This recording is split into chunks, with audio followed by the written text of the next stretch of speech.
نامەیەک بۆ نویسکارێکی دخوازم tu balyozê gundê xwe be. Zivistan û havîna gund bîne ber çavê min.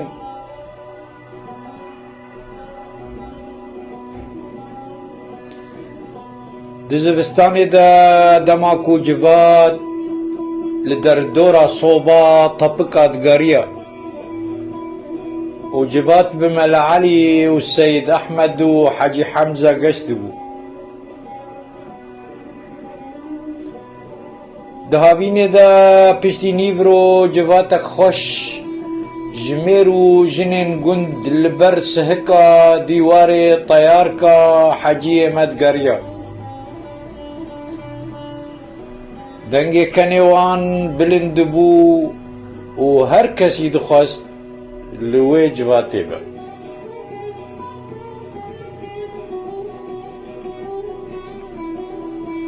û piştî esir û berî ku roj here ava ji nika dora texta îzar dikirin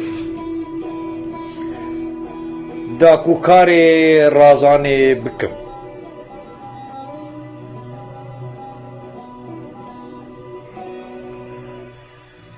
Şevên gund yên taveheyv û yên reş yên ku heyv nebû. Di şevên taveheyvê de lêstikên zaroka ser bênderên gund çiqas xweş bûn. Di şevên tarî de dîdarê evîndaran di zikakê gund de çê dibûn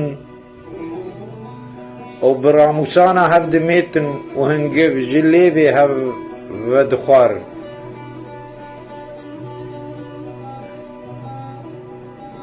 Dixwazim diyareke lê bîne ber çavê min.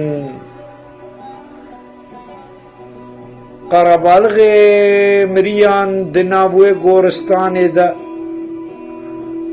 Tu dengê wan be. Tu dengê diyareke lê bi min geş bike.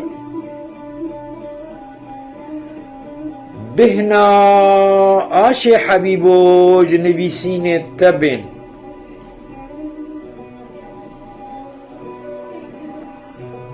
Tu dengbêjiya subhî bîne bigihîne guhê min.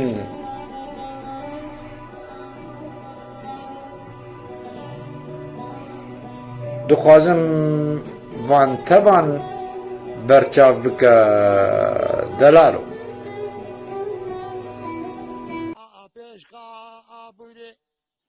يوال پیش قابوره بشاوته لوب داره بلا جدی سر باندارا الو بگوی الپلا يوال محمد ربنا لا بيرات ازقنت كي شيخا حتى ويكالي كابن يا مالا حمو جيل حمو فكي